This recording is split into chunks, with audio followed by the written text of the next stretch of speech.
নমস্কার, আমি ঝুমা। আমার রান্নাবাটিতে সকলকে জানাই স্বাগত। আজ আমি রান্না করব মোচা। এই রান্নার ভিডিওটা অনেক দিন আগেই, বেশ 4-5 দিন আগে করা ছিল, তাই কী বার করেছি সেটাই ভুলে গেছি।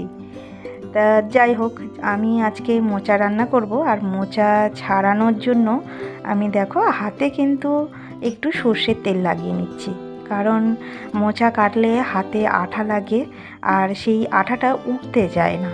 হাতে কেমন একটা দাগ হয়ে যায়, নখের কোলে কেমন একটা বিচ্ছিরি দেখায়। তাই সর্ষের তেল লাগিয়ে নিলাম। আর সর্ষের তেল লাগানোর পরে আর এই আঠাটা হাতে লেগে থাকে না, একটু পরিষ্কার করে নিলেই হাত থেকে উঠে যায়। দেখো মোচাটা ছাড়াচ্ছি। বেশিরভাগ এই মোচায় বেশিরভাগ কলা। এই মোচাটা ডইরে কলার মোচা, তাই জন্যে এর বেশি ভিতরে ফুল কম থাকে আর কলা হয়ে যায় বেশি। যাই হোক, এই কলা মোচা কিন্তু খেতে অসাধারণ হয়। আর এটা আমাদের বাড়ির গাছের মোচা, আমার শ্বশুরমশাই সকালে পেড়ে এনে দিয়েছে। আর আমাদের তো কলা একটা জায়গা আছে, বাগান মতো আছে, সেই বাগানে কলা হয়, পাকা কলা আর এই যে দানা কলা, মানে কলা গাছ বেশি। কলা তো আমরা কিনে খাই না, কাঁচকলা হোক আর পাকা কলা হোক। মোচা থোড় আমাদের কিনতে হয় না, সবই আমাদের গাছের। তা এগুলো আমি পরিষ্কার করে কেটে নিয়েছি। আর এই যে থোড়, ওই কলারই থোড়, আর থোড়টা এত কচি, খুব সুন্দরভাবে আমি কেটে নিলাম। দেখো, এবার রান্নার জন্য যে সমস্ত কিছু পেঁয়াজ, লঙ্কা, টমেটো, আদা, রসুন সব কিছু কেটে নিয়েছি। আর এই রেসিপিটা করব মাংস দিয়ে। এই রেসিপিটা কিন্তু খেতে দারুণ হয়। এই যে একদিকে আমি মোচা আর নুন হলুদ দিয়ে সিদ্ধ করতে দিয়েছি, আর একদিকে শুকনো লঙ্কা দিয়ে থোড়টা ভাজা করব। থোড় ভাজাতে আর কিছু দেব না, ওই শুকনো লঙ্কা দিলাম আর নুন আর হলুদ আর অল্প একটু মিষ্টি দিয়ে থোড়টা ভাজা করব। ওর ভাজতে ভাজতে আমি আদা রসুনটা মিক্সিতে বেটে নেব, কারণ আজকে আমার থোড় কাটতে আর মোচা কাটতে প্রচুর সময় লেগে গেছে, প্রায় 1.5 ঘন্টা সময় লেগে গেছে। তাই জন্য আর আজকে শিল নোড়াতে মশলাটা বাটবো না, আজকে মিক্সিতেই বেটে নেব। আর মোচা সিদ্ধ হয়ে গেছে, নামিয়ে নিয়েছি।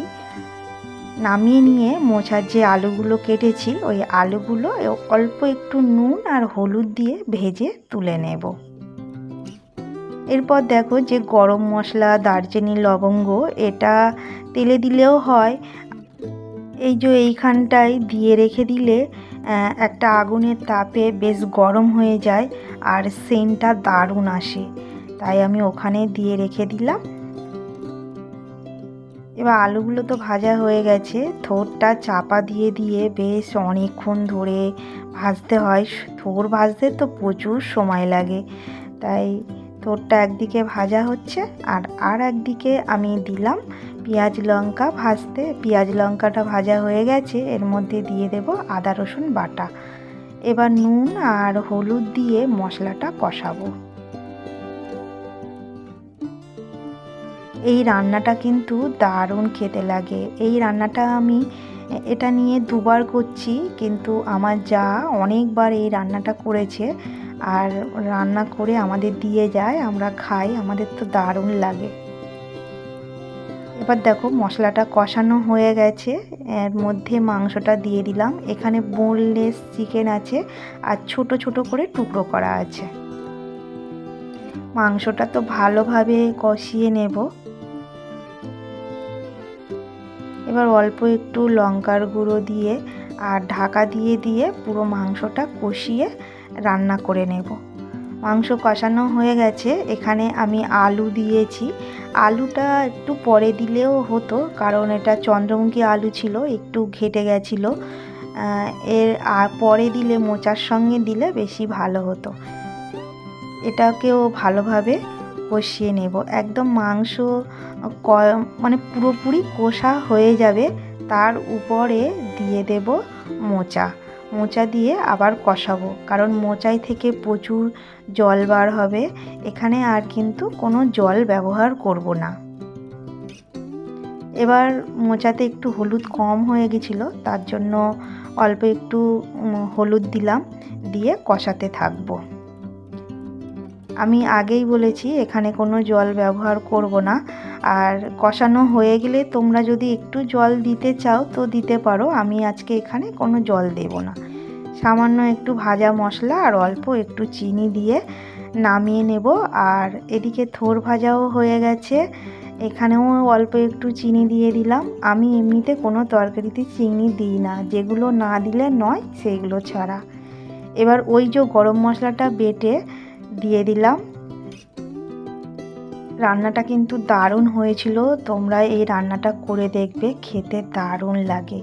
আর আমার এই রেসিপিটা কেমন হয়েছে আমাকে অবশ্যই কমেন্টে জানাবে, তাহলে আমার খুব ভালো লাগবে। আর আমার ভিডিও যারা দেখে কমেন্ট করছো তাদের তো অসংখ্য ধন্যবাদ।